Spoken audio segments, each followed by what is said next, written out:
Thanks. So when trying to think and grapple with the conflict, the thing that never ceases to amaze me is kind of the uh, I'd say misplaced certainty that people talk about issues related to the conflict with, and you hear a tremendous amount of what seem to me to be wild assertions on both sides of the debate. And so I think any discussion of the war has to kind of come back, think a little bit from first principles, and stake out the kind of fundamental territory of the debate. And so that's broadly what I want to do today. At the fundamental level, there's a duality.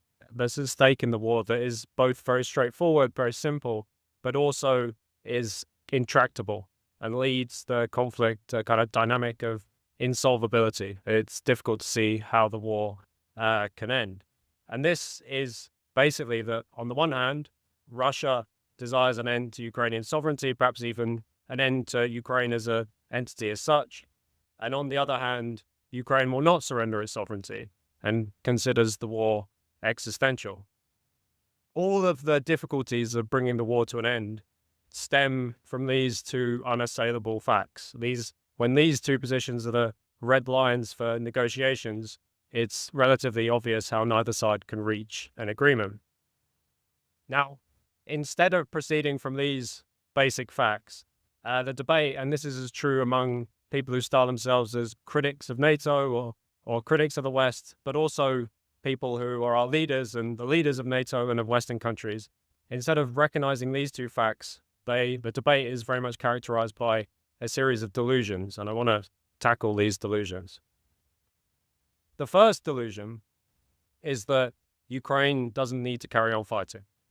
And this delusion has been the central assumption of both Western and anti-Western foreign policy since the first day. We all remember how the Americans hoped Zelensky would take the offer of an airlift and leave Ukraine to fall into Russians' hands when the invasion started.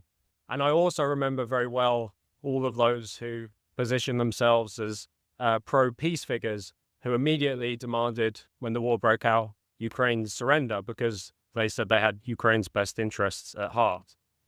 And this delusion that Ukraine doesn't need to carry on fighting basically is the assumption that there's nothing at stake in the conflict.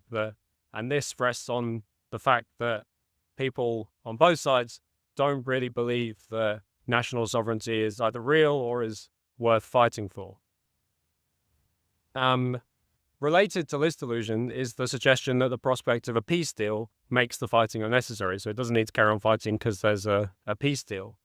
And I think you'd only have to look at what any kind of deal might be to see how untrue this proposition is. So even if Ukrainians were prepared to stomach the loss of territory that Russia has captured, even if they were prepared to stomach an end to NATO prospect or an end of some kind of security guarantee from the West, any deal even then that would be or is talked about being put forward by Russia would still represent a complete end to Ukrainian sovereignty, not least on one of the big things that rarely gets talked about, but seems to be one of the fundamental things that Putin would insist on, is discussions related to the size of Ukraine's army, for example. Basically, a demand that Ukraine would never better defend itself again, so a demand of subjugation. The second delusion I want to tackle is the idea that Russia can be negotiated with. And one of the most common things you'll hear Ukrainians say about any possible peace deal, as alluded in the introduction, is, well, what stops Russia from invading us again? And I think many Westerners kind of find this response surprising because we're used to maybe a slightly different era. We're also used to a land of contracts and agreements, and even war is kind of seen as something of a transaction. You stop, you agree the war, you agree to end, and everybody moves on with their lives. Now, there might once in recent history have been a Russia to which this kind of mentality applied, but it certainly does not apply now.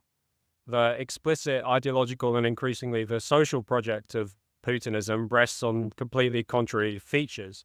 First, the creation of a great Russia with, at its core, Russia, importantly Ukraine, and also Belarus, but perhaps only as a starting point.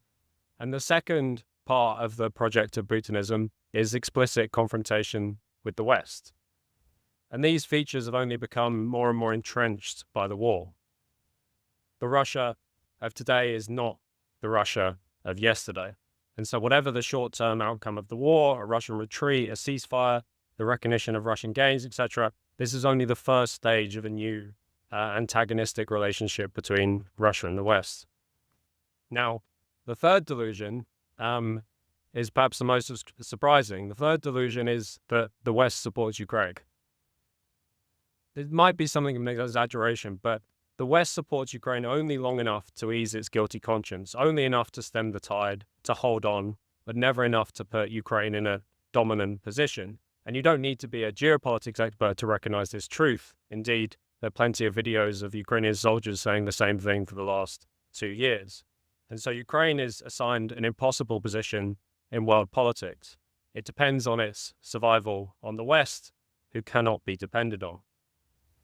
Now, in view of the widespread adoption of these delusions, what is Ukraine supposed to do?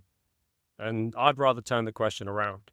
It's the widespread adoption of these delusions that makes Ukraine's actions seem incomprehensible.